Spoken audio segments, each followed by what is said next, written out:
Live from the Mississippi Armed Forces Museum at Camp Shelby.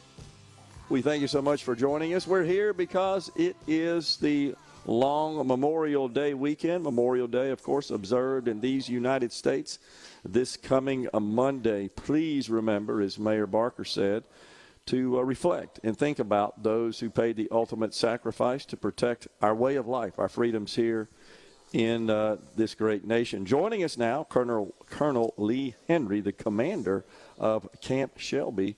Colonel Henry, good to see you, sir, and thanks for having us here today. Gerard, thank you for having us on today.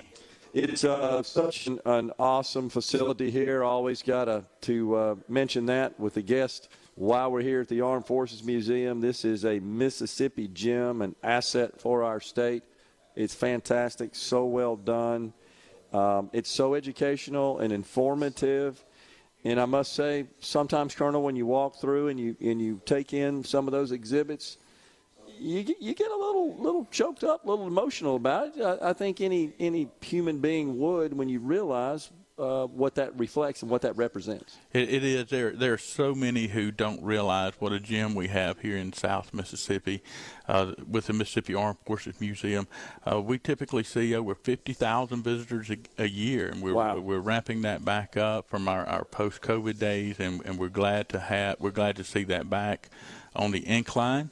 And so Director Tommy Lofton, he has multiple youth groups and high school organizations, elementary schools here every single day of the year. Yeah, and it's good that we get our young people in to tour the museum, to really take in our history, and in particular Mississippi's participation in the armed forces in Mississippi, in this country, and that's what this museum focuses on. And it's good that they understand. So Colonel Prine said that sometimes folks will come through and they'll recognize names from cities in Mississippi.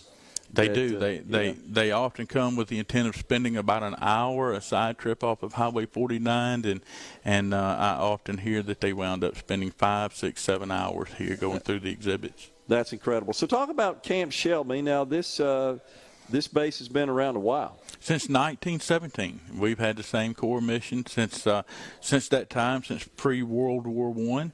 That's to train troops to send overseas into expeditionary environments. So what's on the schedule with respect to training activities here at the camp?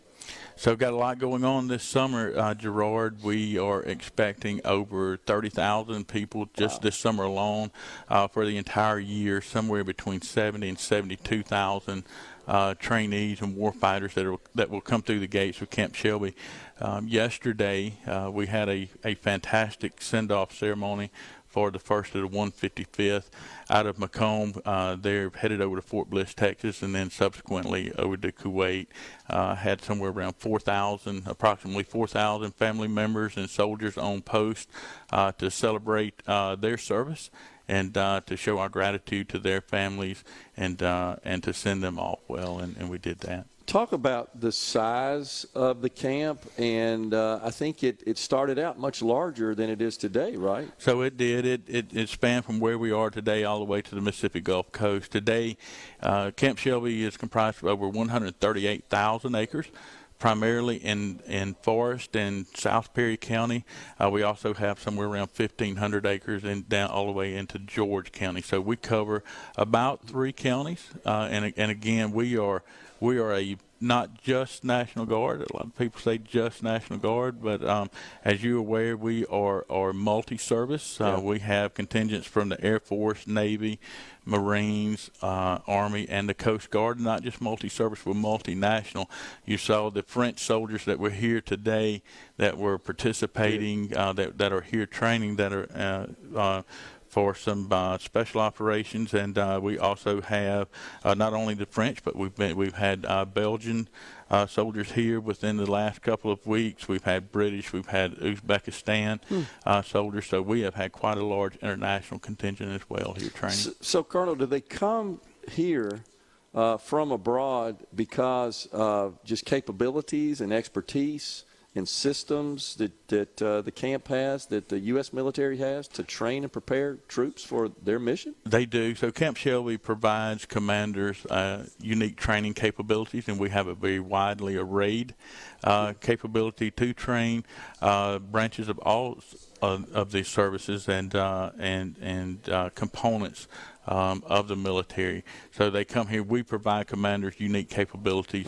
that you can't find anywhere else. Okay. We are a jointly accredited training site, which is huge in drawing the other services and major exercises as well.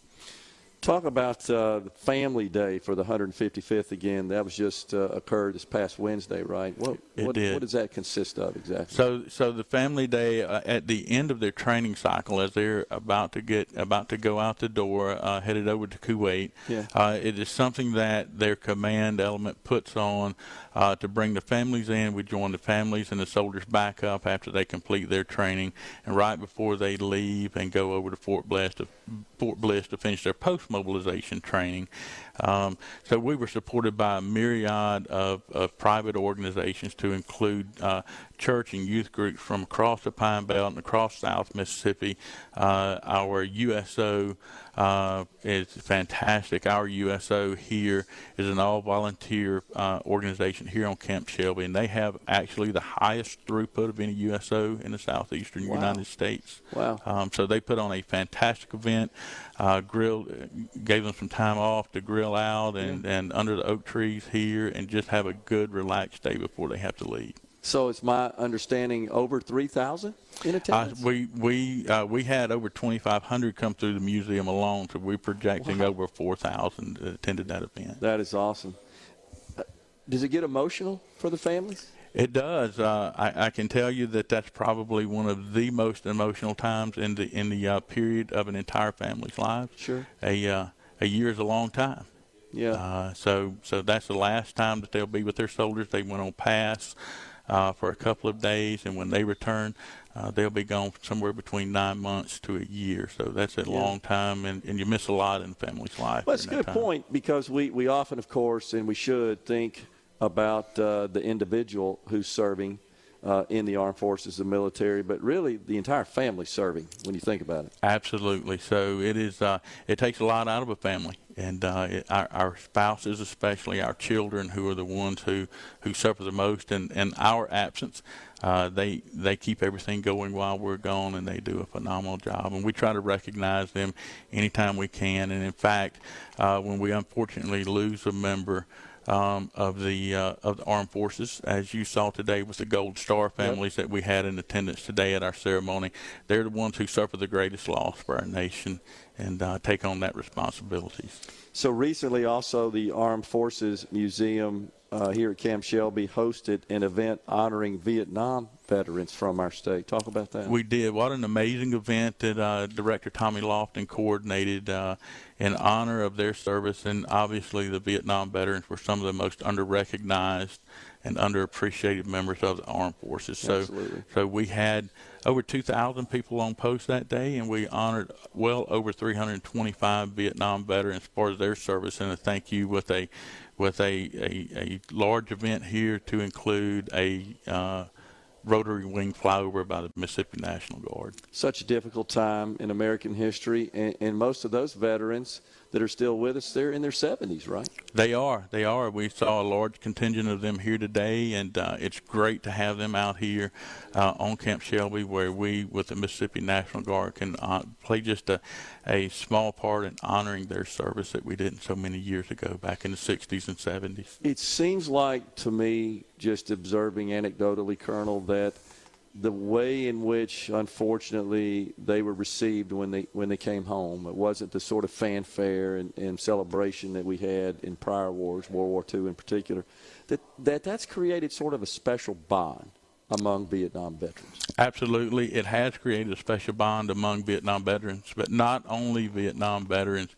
Our soldiers and airmen and Marines who have gone downrange now in the last 10 to 15 years understand how important those send-offs and how important coming back home to a country that appreciates what they did is, and we have no problem getting volunteers from those who are presently serving. That's awesome. To help us honor those their service from the Vietnam era. We have to. They served their country. They answered the call when their government called on them, and that's the people. And they did what they were told to do. Simple as that. And we should remember and honor them. And I've always had a soft spot in my heart for them, the Vietnam vets, because it was when I was a child, and I was talking about that earlier, just watching that unfold on television every night. And my brother also served in the Air Force during that time period. But, Colonel, appreciate all you guys do here at Camp Shelby, and thank you, sir, and all the men and women in our armed forces for their service, and especially those who paid the ultimate sacrifice